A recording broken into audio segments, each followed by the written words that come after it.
So hey everyone, welcome back to my channel. तो I hope you are all doing very good. तो जिनका भी आज exam है CHSL का, very best of luck too. और जिनका आने वाला है तो उनको भी बेस्ट ऑफ लक। तो कल मेरा एग्ज़ाम हो गया CHSL का, जिसमें मैंने 88 अटैम्प्ट किए थे एंड उसमें से मुझे नहीं पता अभी कितने ठीक होंगे, बिकॉज इंग्लिश में मैं सारे अटैम्प्ट करके आई हूँ। एंड आई थिंक अब मुझे रियलाइज़ हो रहा है कि I think over attempted the question, but कोई बात नहीं, CPU है। तो first of all I want to share my experience in the exam hall. क्या एक्सपीरियंस था?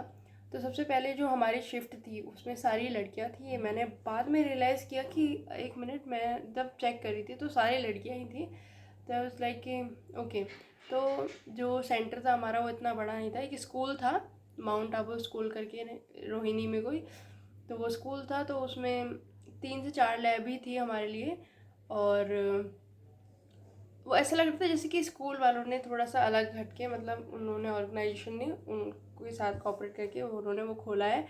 और बाहर 8-10 पेज लगे हुए थे जिसमें जितने भी रोल नंबर थे। एंड उसके बाद जब मैं अंदर गई तो ऐसा कुछ भी नहीं था। आपको बस एक एडमिट कार्ड लेके जाना है और एक अपनी ID प्रूफ जिसमें आपका फ़ोटो होना चाहिए और आपकी डेट ऑफ बर्थ होनी चाहिए। एंड अंदर जाने के बाद आपको आपकी चेकिंग होगी, दैट्स इट। आपके जूते पहने हैं तो जूते निकाल दिए जाएंगे। मैं तो अंदर T-शर्ट एंड गर्म शर्ट पहन के गई थी ऊपर खोल के। तो मुझे तो कुछ नहीं कहा था। बाकी किसी किसी का धागा भी उन्होंने तोड़ दिया था, कलावा। मेरा बच गया। एंड रिंग उतरवा देंगे आपकी कान की, अगर आपने पहना है तो टेपिंग कर देंगे। तो ऐसा ऐसा कोई इशू नहीं है, जो चीज़ उतर सकती है वो उतारवा देंगे। मेरी माला थी तो मैंने उतार दी थी, बिकॉज अगर वो उस टाइम पे उतरवाते और वहाँ पे रखवा देते तो मेरे को ढूंढना मुश्किल हो जाता। बाकी अंदर जाने के बाद मुझे रियलाइज़ हुआ कि बहुत ही बेकार इन्विजिलेटर जो थे। ऐसा लग रहा था जैसे कि 10th क्लास के बच्चों को इन्विजिलेटर बना दिया। मतलब एज उनकी ठीक ठाक थी, बट उनका बिहेवियर एंड उनका जो एक वो होता है मेच्योरिटी टूवर्ड्स देयर ड्यूटी, है ना, ऑनेस्टी, वो बिल्कुल भी नहीं थी। वो लिटरली वो चुगली कर रहे थे एक दूसरे से कि वो ये नहीं कर रहा है, वो ये नहीं कर रहा है, मैं क्यों करूँ ये, है ना, समथिंग लाइक दैट। एक इन्विजिलेटर थी, मैं गई, देन मैं बैठ गई। मुझे नहीं पता था, मुझे लगा कि वो मेरी सीट पे आएंगे, वो प्रेजेंट शीट लेके जिसमें प्रेजेंट लगाते हैं, जिसमें आप सिग्नेचर एंड थंब प्रिंट करते हैं। तो शी वर लाइक कि किस किस की अटेंडेंस होगी। मैंने कहा मेरी नहीं हुई है। तो शी वर लाइक कि तो आओ ना, करो, क्यों नहीं कर रहे हो। तो आई वॉज लाइक, मैं गई। एंड देन उसके बाद उन्होंने शीट का पूरा 3, 5, 8, 10 सीट थी, पूरा पकड़ाया। उन्होंने बोला इसमें अपना नंबर, रोल नंबर ढूंढ लो और साइन करो और स्टैम्प लगा के जाओ। तो बस लाइक कि अगर कोई बच्चा अगर इतना ना हो, मान लो गलती से ही किसी और वाले में कर दे तो आप, तो इनका नुकसान हो जाएगा। तो ऐसा ही उन्होंने फिर कुछ प्रॉब्लम हो गई थी उस शीट में, तो उन्होंने दोबारा शीट बनवाई। एंड देन उसके बाद हमें आधे घंटे बाद हमें भेजा, बिकॉज हमारी एग्ज़िट एंड होने के बाद, एग्ज़िट जो है आपकी वो होती है प्रिंटिंग, मतलब वो जो एग्ज़िट में आपका थंब प्रिंट होता है और आपकी फ़ोटो कैप्चर की जाती है। तो उसके बाद हमारी अटेंडेंस हुई थी, तो आधा घंटा लग गया था। एंड अरे एक इन्विजिलेटर हंस रही है, और किसी की सीट पे जाके नहीं करवाया था इन्विजिलेटर ने, उन्होंने, उसका नाम आई विल नॉट शेयर। तो वो क्या कर रही थी कि इतनी तेज़ तेज़, एक तो मेरी ही साइड में खड़ी थी तो इतनी तेज़ तेज़ चिल्ला रही थी सबके नाम। बाकी मैं कुछ कहीं नहीं, मैं लड़ना वड़ना मुझे तो था नहीं। देखो, मेरे को एग्ज़ाम करना था, हो गया। आधे घंटे रोकना था तो आधे घंटे और रोक लो, क्या हो जाएगा। भूख लग रही थी, बट इट्स ओके। एग्ज़ाम का लेवल ठीक ठाक था, इजी था मेरा शिफ्ट। तो आई थिंक मुझे कोई नॉर्मलाइजेशन मार्क्स तो नहीं बनेगा। मुझे तो लगा मेरा ही तो मेरा ही शिफ्ट सबसे ज़्यादा इजी ना हो। एंड क्वेश्चन जो थे वो इंग्लिश, सच में कहूँ तो वो बहुत इजी था। मॉक में जो सॉल्व करते हैं उससे भी इजी था। वो कैप थी, वो सारी रानी मैम ने जो वन शॉट में पढ़ाती है ना, वही थी जो शुरुआत में आपको पढ़ाती है। सेलेरिटी था, परप्लेक्स था, और रेटिसेंट था, है ना, यही सब टर्म थे जो कि आपने पढ़े हुए हैं, है ना। और एक एक्टिव वैसे वॉइस से 3 क्वेश्चन आए थे, नरेशन से, वो इनडायरेक्ट डायरेक्ट स्पीच से 1-2 क्वेश्चन आए थे, 1-2 क्वेश्चन। एंड PQRS मेरे में नहीं आया था, मेरे में आया था वो पैराग्राफ में बहुत ईजी क्वेश्चन थे कि पूछ लिया ब्रिंक्स, एस लगा के वो कौन सी जो है टेंस, वो वर्ब की कौन सी फॉर्म है ना। एंड देन उसके बाद पूछ लिया बायोल्यूमिनेसेंट का मीनिंग क्या होता है, इसका मीनिंग क्या होता है। एंड लास्ट में मेरे से थीम पूछा। तो मेरा पैराग्राफ मेरे मैक्स टू मैक्स मेरा 1.5 मिनट में या 1 मिनट में पैराग्राफ ख़त्म हो गया था, क्योंकि बहुत ईजी था। एंड पैराग्राफ में ही आपको एक्टिव पैसिव वॉइस जोड़ के दे दिया था। तो मैथ्स ईजी थी, आप आराम से कर लेंगे। लाइक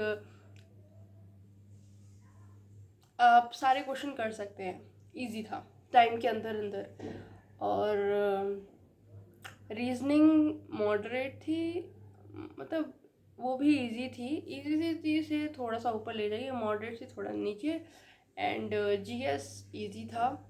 तो मैंने 25 में से 20 नहीं 16 या 15 क्वेश्चन अटैम्प्ट किया है, जिसमें से हो सकता है 3-4 गलत हो जाए। करंट अफेयर्स के क्वेश्चन ठीक ठाक थे, तो इतना पुराना करंट अफेयर नहीं पूछा था, नया ही नया पूछा था। एक था हेमंत सोरेन कहाँ के CM है, एक पूछा था कुछ दीदी ड्रोन करके ऐसी कोई स्कीम है, वो किस लिए चलाई गई है, उसका एम क्या है। बाकी एक और AI को जो है बजट में कितना वो मिला है, तो इस तरीके से। और फिर एक और था कि IIT बॉम्बे ने ये होता है, ये जो उन्होंने जो भी इनिशिएटिव किए हैं ना, तो प्रोग्राम लाए हैं IIT वगैरह किसी के साथ मिलके, तो उनको ज़रूर कर पढ़ के जाइएगा। एंड देन उसके बाद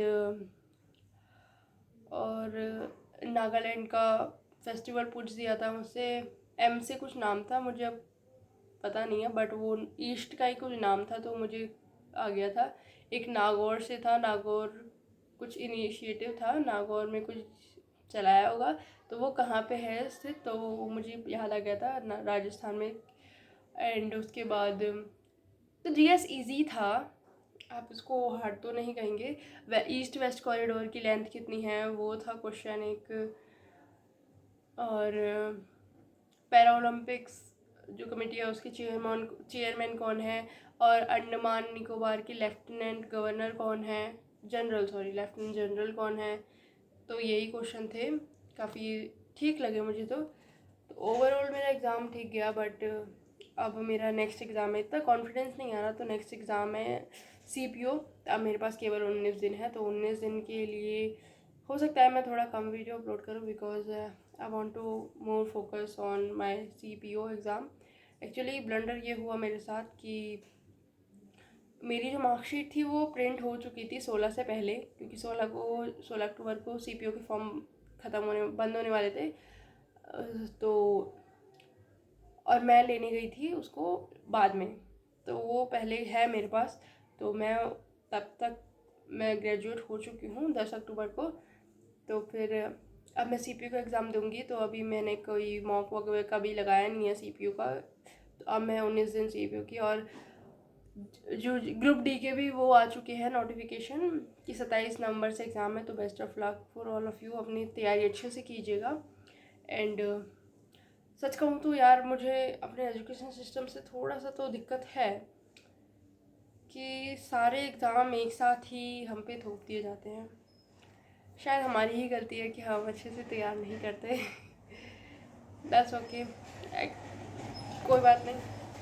लेकिन हार नहीं माननी, अगर जिसका भी CHSL अच्छा नहीं गया है, डोंट लूज़ होप्स ही तो है यार जो आपके ड्रीम को ज़िंदा रखती हैं, आपको ज़िंदा रखती है। अगर उन होप्स को खो दिया तो क्या फ़ायदा इतनी तैयारी करने का, इतनी मेहनत करने का। इतनी मेहनत करके यहाँ तक आए हो, थोड़ा और दूर चल लेते हैं। और अभी तो बहुत एग्ज़ाम है, क्या पता नेक्स्ट वाला क्लियर हो जाए, नहीं हो तो क्या पता दिल्ली पुलिस क्लियर हो जाए, हेड कांस्टेबल मिनिस्ट्रियल है, नहीं क्लियर होगा NTPC दोबारा आ रहा है, कोई तो क्लियर होगा, ग्रुप D है, MT ऐसा कोई तो होगा। तो देते जाओ एग्ज़ाम देना मत छोड़ो, क्योंकि प्रिपेयर कर रखा है आपने। और अच्छे से रिवीजन करते जाओ। That's it. So thank you for watching this video. If you like this video, you can subscribe my channel. And again best of luck जिनका भी CGL का एग्ज़ाम आने वाला है आज है।